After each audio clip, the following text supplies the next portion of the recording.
Good evening, everyone. Hey, there we are. Happy Thursday. Yes, it's another The Confident Autistic live stream. Thank you for joining me. If you're joining live, that's great. And if you're watching this in archive, where were you Thursday night? Let me fix something here. Okay, there we go. I am The Confident Autistic, welcoming you into another wonderful, amazing, Confident Autistic live stream. Tonight's topic is we're going to be talking about unmasking as autistic adults. I'm going to be sharing with you 7 tips on unmasking, plus a bonus one. So you don't want to miss that. So we're going to get started in a moment. If you're watching live, just shout out where you're from, and I'll give you a shout out here on the program, on the stream, whatever you want to call it. And we'll get started here in a moment. I know there's a little bit of a lag between when I'm talking and when you hear me. So just entertain yourselves here while I'm waiting for the lag to catch up. Anyway, how's everyone's week going? Mine has been interesting. Okay, interesting is an understatement.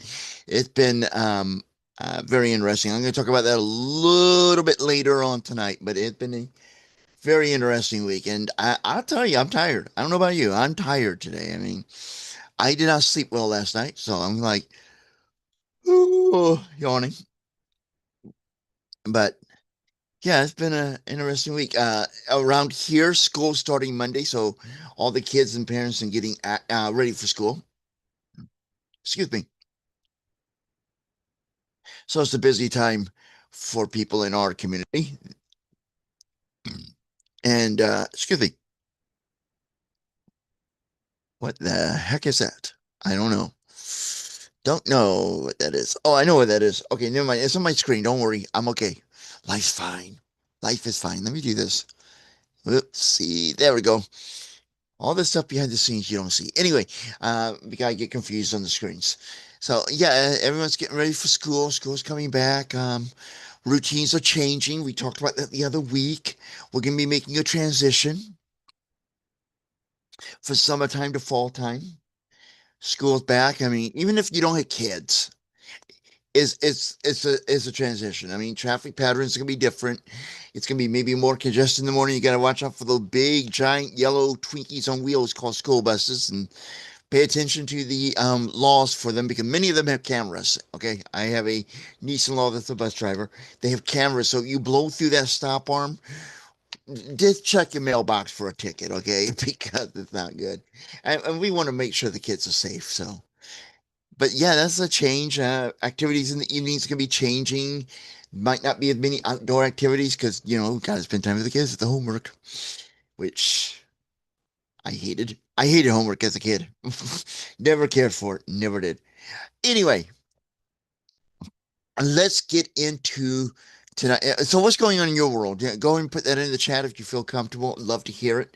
And if you're watching archive, go and post it in the comments. I do read them. I've not been always thumbing up as I should be lately. Like I said, I'll go into that a little bit later on tonight. But yeah, yeah, participate, join in. Yeah, let's have some fun. So let's get started on the 7 real life ways that you, yes, you, the guy or the lady who's watching this stream right now, or non-binary, we are in the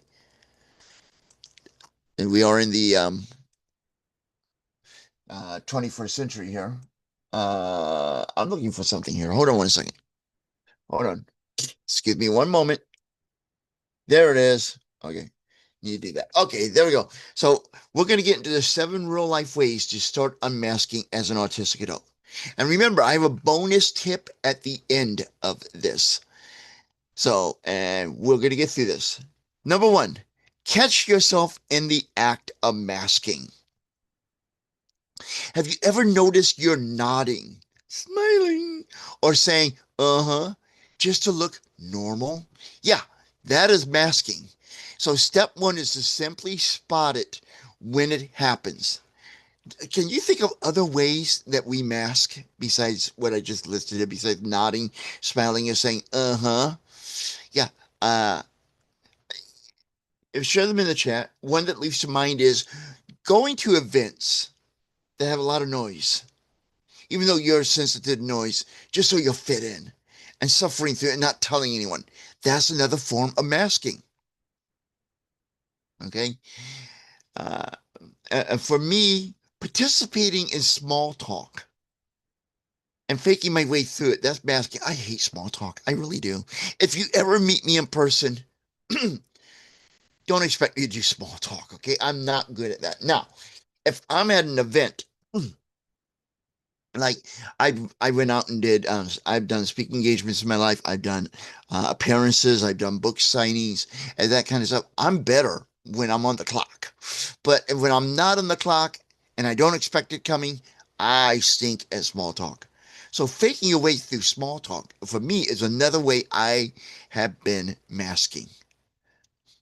The second thing that you could do, we can all do, to kind of help unmask is to let yourself stem.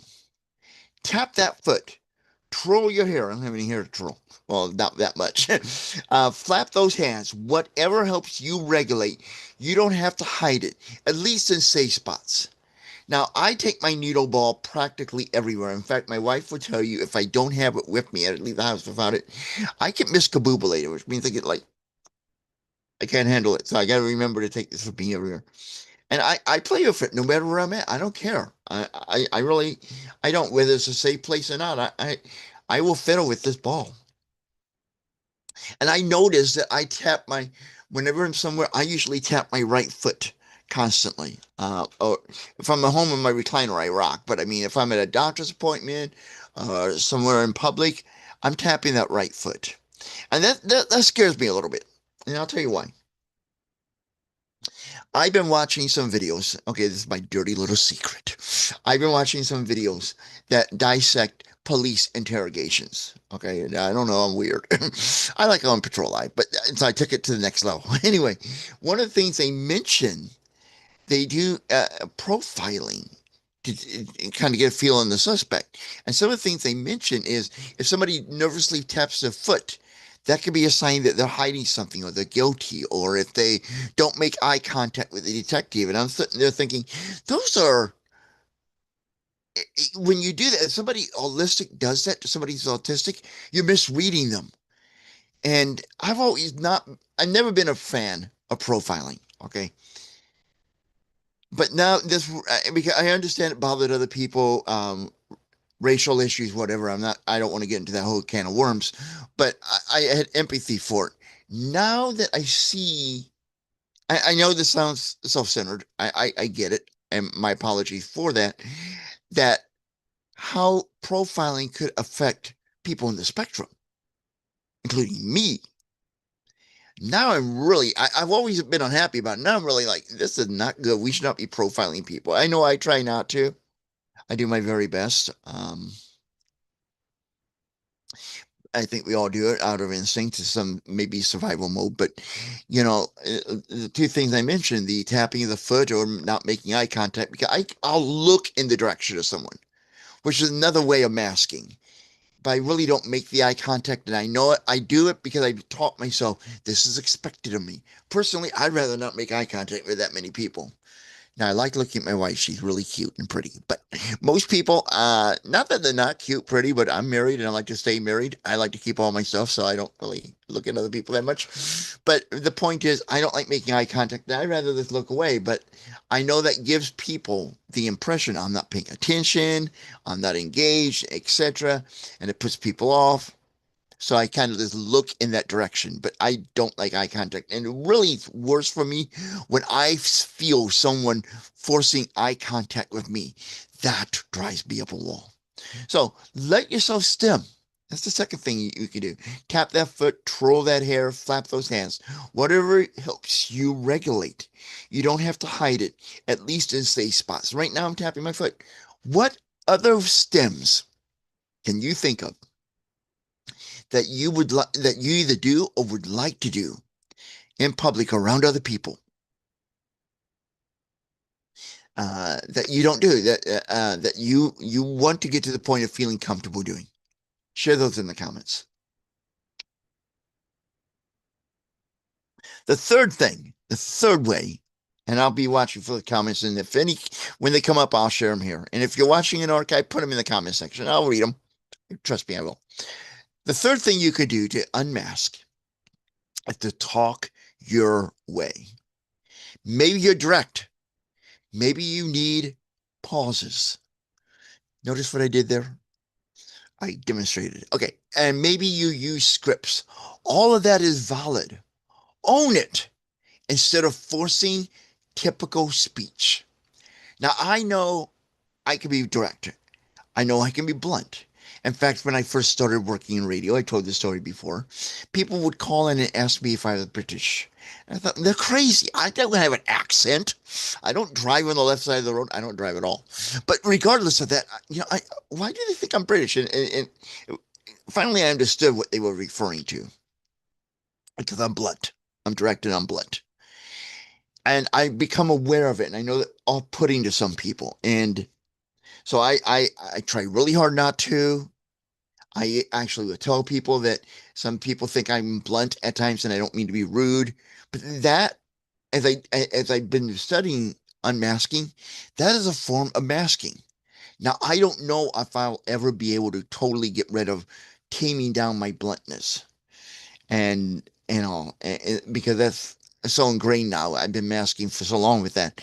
It probably won't completely go away. But there are times that I would just tell someone what I really think. And one thing I've learned with that, and whether it be masking or not, whether you're autistic or not, if you tell people how you really feel at times and you're really blunt, that can burn some bridges. So I got to mix that in there. But that's one of the ways that I know I mask. Pauses. I don't pause. I should. I know I talk too fast at times.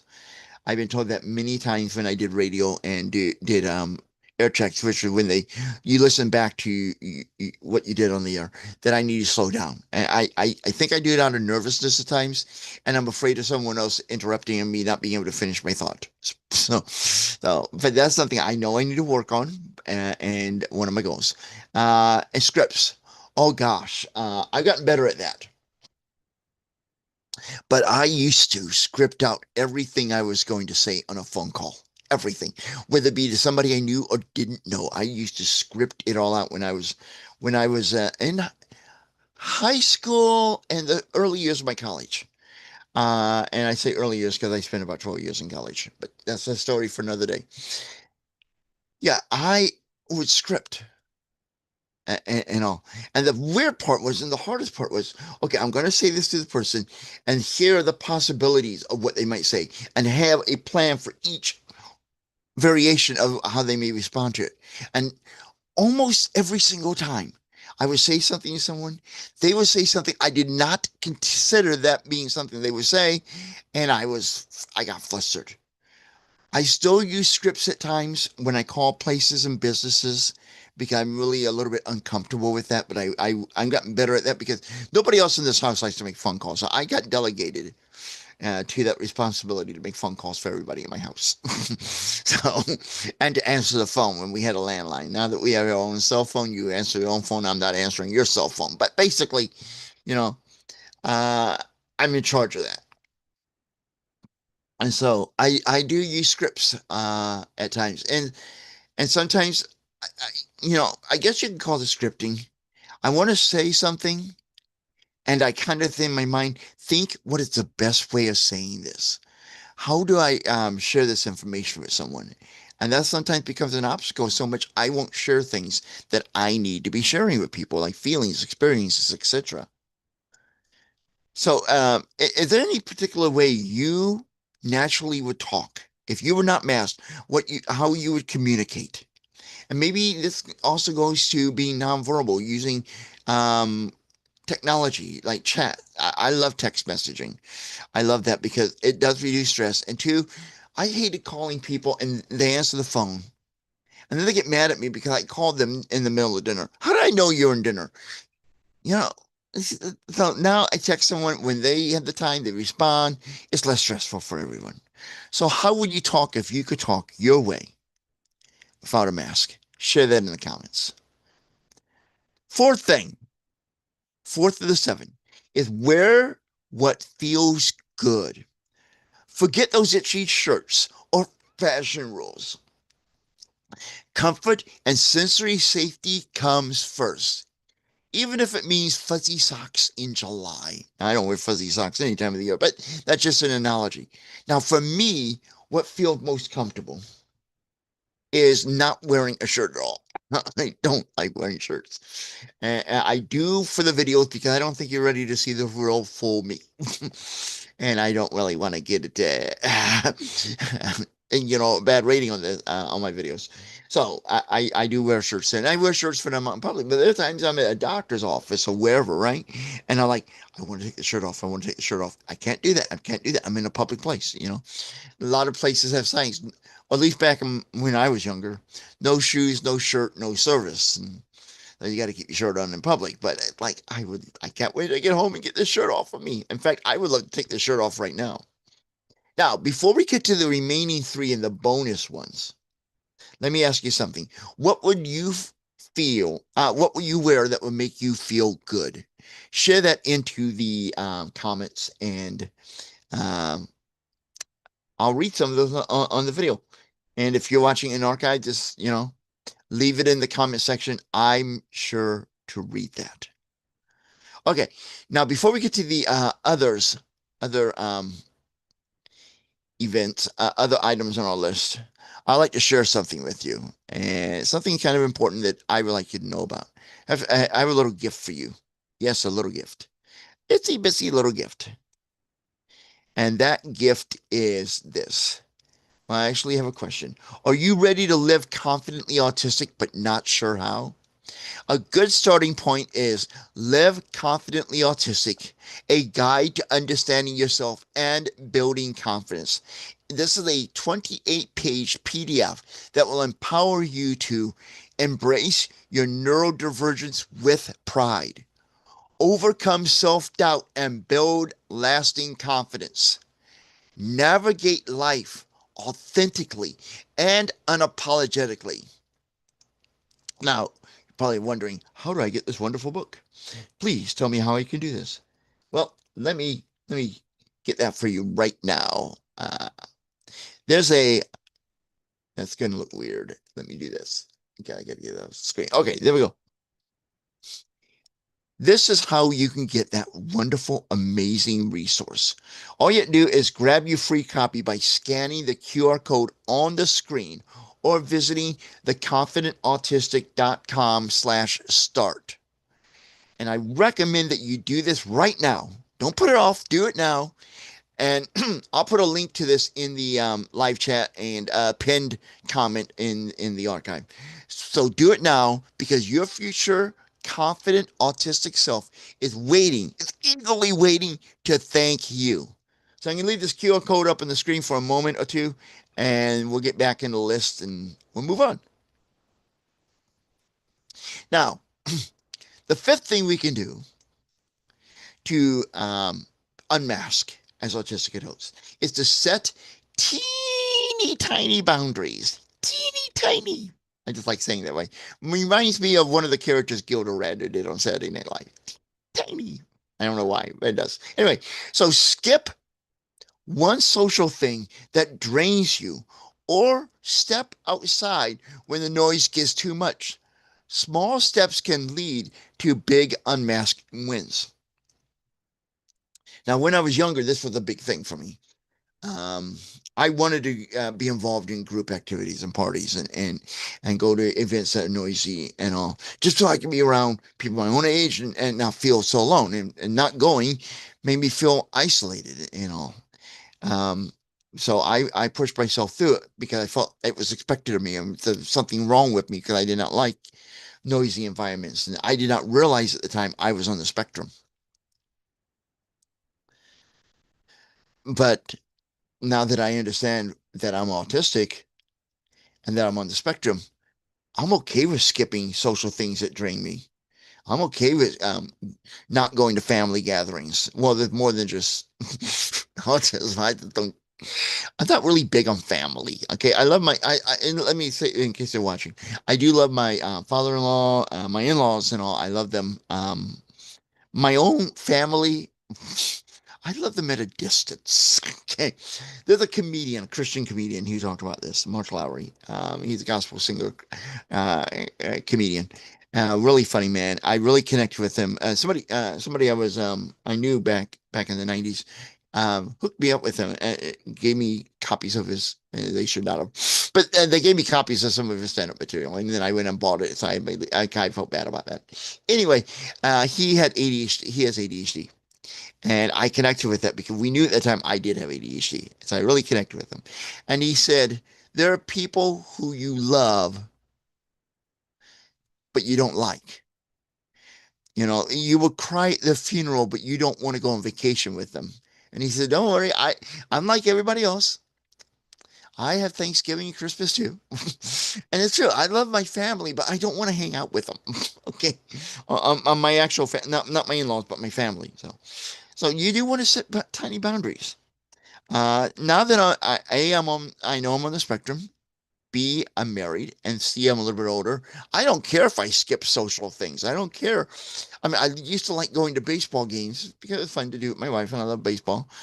But it was always difficult for me. The loudness of the crowd, the unexpected noises, the drunk. And when you go to a game, you don't need to get that wasted, okay? Yelling, screaming throughout the game annoyingly, and sometimes with profanity. And it's like, I did not enjoy that. I mean, I enjoyed spending time with my wife at ball games, but I did not enjoy the ball game itself. So I'm just happy of watching them on TV at home. So I'm okay with that. Skip those social things that drain you, whatever it is. Or if you have to, if you do choose to go, or you have to go, step aside when the noise gets too much for you, whatever sensory challenges you have. So what social things have you put yourself through that maybe were a sensory challenge and you're ready to say, I don't need to do this anymore. I need to take care of me first. And that's what unmasking is all about. Putting yourself first. And it's okay to put yourself first. The sixth thing we can do when we are going through unmasking is tell the safe people. Start sharing with people that you're on the spectrum, and start sharing it with friends or family who would get it, who you feel are neurodiverse affirming. Okay. Because the more that they see the real you, the people that you tell that you feel safe with, the easier it will get for you to show up that way, to show up unmasked everywhere. Okay. My wife has been very supportive as I've been through the journey. She totally accepts it, embraces it. She finds memes for me and articles about autism, helps support me in what I'm doing here on this channel. Excuse me. And because of that, I think it's given me some confidence, which is what we're all about here as a confident autistic. Excuse me. To unmask other places and tell other people. I've told my nephew and his wife that I'm on the spectrum because they have my great my great nephew's on the spectrum, and I wanted them to know that I understand, I get what he's going through, and I'm there for them. I do my best to help. I've shared with a couple of friends. I was comfortable sharing. My doctor was wonderful when I had to share it. That's another story. Yeah, get into that later. But yeah, so it helped me feel comfortable sharing with other people. And then the seventh thing that you can do to unmask is shine a light on the parts of you that you have been hiding. Whatever your passions are, whatever your quirks are, and perspectives that you have about life aren't too much. They are your superpowers. Okay. You know, special interest is included in this area. So whatever you're passionate about or whatever your quirks are, and perspectives you have on things, those are superpowers. They're not too much. Don't let anyone tell you the bad things. Look, as long as what you're doing is not criminally wrong, okay? And we don't want to do anything that would be against the law. No one should judge you for how you live your life, okay? And we should not judge others either. It is up to us to be who we want to be. And, and we need to accept ourselves for who we are. And once we start accepting ourselves and be comfortable with us, it radiates out and others will see that as well. So yeah, shine a light on the things that you're passionate about, your quirks. One of my quirks is uh, I love comedy novelty music. I love that. Weird Al Yankovic. Um, I love Amish Paradise is one of my favorites that he did. And on eBay, I sold on eBay. I think it was. I'm not going to sing it because one, I don't want to get a strike against me on the channel, and two, I'm a horrible singer, so I won't sing it. But he did a song called eBay, which was a parody of I can't remember what the original song. Some of his songs are so good they're better than the originals. Okay, I'm sorry, I just like them better that way. And Tim Hawkins, who's a Christian comedian, I like some of his stuff, not all of it, but I like some of it. He does a song called Karen, which just go search Tim Hawkins Karen on YouTube and you'll find it. It's really funny because I think we all know a Karen or two in our life. Because it's part of our society now. They've been around forever, but now we have identified them. they and if you're you know own that, okay, just own it. So that's one of my, I guess that you can call that a quirk, one of my weird things. Fiddling with my ball. Some people say that's a quirk, whatever. Find out whatever your quirks are, your passions, and whatever unique perspective you have. I have a pretty unique perspective on, and I don't want to get too deep into it because, this is a judgment for each his own, and it's not judgment, but basically, I believe everyone should be treated equally and respectfully, and no matter what someone has done. This is one of my pet peeves in life, and from what I understand, and been reading about autism, social justice and fairness is very important for many of us on the spectrum, including myself. No matter what someone does, they're still a human being. What really bothers me is when people commit horrific crimes, and I'm not belittling those crimes. Some of them are really heinous. Some of them are really disgusting and like, oh my gosh, how could you do something like that? And then they get sentenced and the victim impact statement is telling them, you're a monster. And it's like, they did a horrible thing. Okay, they did. I'm not arguing that. But when we start calling people and saying to people they're monsters, how is that different than putting someone down because they have a disability? We're labeling them a negative label. These people did horrible things. They made horrible mistakes. But and that would be something. Some of these things that they've done have will be hanging with them the rest of their lives. But that does not mean they cannot change. They may never be able to get out of prison again and walk around the free people, but that does not mean that you cannot change. And I'm getting too much onto this, but basically, one of my passions is, or perspectives is, everyone should be treated decently, and that's very important to me. And I had a social studies teacher in eighth grade, Mr. Ham, and he always said to us, "Your rights end where my nose begins," and that's true. To me, it is. It's, whatever someone wants to believe, whatever that is, I respect that because I can't tell someone else how to live the life. If I don't want someone to tell me how to live mine, I can't tell somebody else. And that's one of my perspectives in life. And all. And hopefully, you're cool with that, but that's who I am. So if you want to share any of your passions, quirks, or perspectives, go ahead and share that in the comments. Now, I promised you a bonus one. And here's why it's a bonus one. I created this list and everything. I prepared for the seven, and when I sat down to do this tonight, I went, I got one more, but it's too late to change all the promotional material. So here we are. Here it is. Self advocacy is another wonderful way to unmask. Self advocacy means showing the world that you're on the spectrum unapologetically.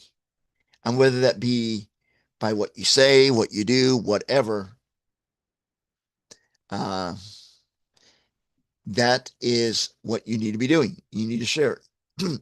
I do this all the time. I wear when I'm out in public. I don't know how well you can see this on the camera, but I wear t-shirts. Kind of like t-shirts. They're more comfortable because they're breezy. That have autism written on it. Some kind of autism. This one is really like very colorful. This is autism acceptance on this shirt. I wear that everywhere. I have a pin on this hat, the Neurodiverse logo, and I share that wherever I go. I tell people I'm on the spectrum. I advocate for myself. Last week I told you about my experience uh, having a CT done and advocating with the people and the challenge that they face, letting them know I was on the spectrum and that I needed accommodations because of my fair needles. I have no problem with that. In fact, this is kind of segueing into a couple of things I want to share with you that's important, kind of a big announcement coming up. It's this.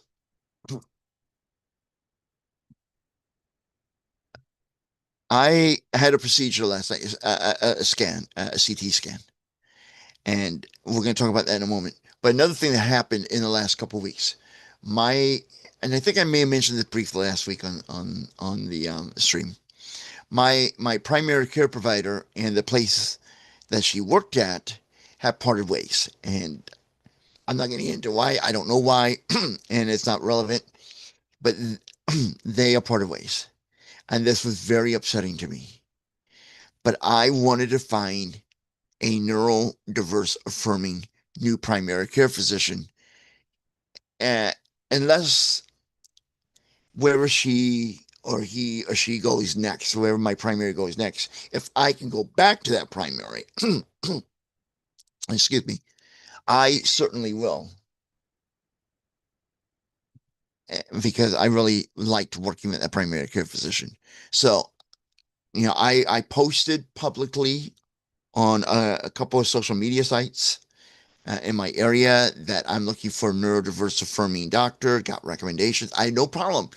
I did not do it anonymously. I just shared it. In fact, I was able to find my previous primary care physician and communicated with my previous primary care physician, and that doctor, my doctor, gave me a recommendation for somebody who worked in the office that my doctor worked in that is neurodiverse affirming. And I'm trying to get in with that doctor, but that doctor's not accepting new patients right now. But the point is, I have advocated for myself. I when we went and got me and now my wife does more advocating for me than I do because I get a little flustered. And I'm trying to work on that, do that more myself. But when I went to get my flu shot last year, I was petrified, and the pharmacist kind of looked at me like, "What the heck is wrong with him?" And I was trembling, I was shaking, I was quaking, I was starting to hyperventilate, and all. My wife was saying he has autism, and he was like, "Oh, that explains it." So he worked with me. And the other thing I want to talk about is this: as far as it comes to advocating for yourself, I want to brag about myself for a moment and share an important update. I had a procedure last week called ACT because I was born with a constricted aorta, which I've had surgery on several times in my life. And now, and in the last surgery created what's called a man-made aneurysm when they did a ascending to descending aortic bypass. Well, that aneurysm has grown, and now I have to have a angiogram to find out exactly how much has grown and what we need to do. If there's anything we need to do, whether it be surgical, medicine, we don't know. Okay, at this point. So my cardiologist nurse called me and said we need to do this, and all. Like I freaked on Monday. Okay, like oh my gosh, this scared me. But I got we picked a date. I'll tell you that date in a moment. And I told her, look, I'm on the spectrum. Okay, I'm definitely afraid of needles. And I explained that. I explained what I needed. She was fine with that. She charted that, and she actually talked to the doctor who will be doing my angiogram. And so he's been verbally told, and it's on the chart as well, about my fear of needles, and they're going to work with me on that. And that is wonderful. And by doing that and advocating for myself, one, each time I advocate for myself, I'm building confidence to advocate for myself in the future. And two, it helps me unmask. And that's what I want you to understand. When you advocate for yourself, it will help you unmask, because each time you do it, you're going to be more confident to do it again. It snowballs, it builds. And even if you advocate for yourself, you get a negative response, don't let that stop you. You have a right to stand up for yourselves. Now, many reasons I told you that. Okay, main reason was to show you that advocating is another way of unmasking. But this is what's happening. Next Thursday, a week from today, I'm going to be undergoing my angiogram. I've had one of these before. And when it's over, when it's done, I usually sleep for about 12 to 16 hours, maybe longer. Therefore, there will not be a Confident Autistic live stream next week. Okay. I'm planning to return, and it depends on what we find from the angiogram. I'm planning to return on August 28th. So, but I'll be updating you guys through the channel and all. But that is what's going on. It's been a very hectic week for me. Very stressful, very concerning. But I know I'm gonna make it through this. It's gonna be fine. But yeah, we will not be doing a live next week, but we'll be back the following Thursday night to do that. And I already have a video prepared for next week that's going to cover. Let me find it. Let me find it. 21 autistic traits that are not commonly talked about. It's really, I did the video, and some of them I knew about, some I didn't. And it was really interesting video. And that's going to be going live Monday at 3 p.m. Central Time. It's already up there. It's up for premiere. So you want to go to my channel and watch and click on it, be notified when it goes live. That would be super. So before we wrap this up tonight, a couple of things I like to do.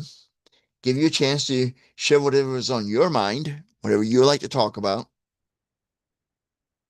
Any comments, any thoughts, any questions that you have. I'll be happy to answer those. And I would like to remind you to get the free resource, the Live Confidently Autistic 28-page PDF. And it does have reflection questions in it too. In each of the, I think there's 7 chapters. And there's reflection questions that help you dive into the material deeper. So yeah, go and get that. It's free. And when you do get that, you will be subscribing to my newsletter, which will come out about once or twice a week. Getting everything calmed down and a routine in my life, which is another thing I'm struggling with. But maybe we do a video on that. Maybe we do a talk one night on creating routines and what works. So if you have an idea for one of these live events, please let me know. Put it in the comments or whatever. I would like to thank you all for hanging out with me tonight, whether you watched it live or in archive. Please comment, please like, share, subscribe. And if you have not subscribed to the channel, why haven't you? It's a really good channel. It has over 250 videos and growing that will help you discover, develop, and grow your confidence so you can live confidently autistic. So that is tonight's topic. I am the Confident Autistic, reminding you and thanking you for being here and reminding you that I'm always here to help you rise above challenges so you can live confidently autistic. See you in the next video. Take care.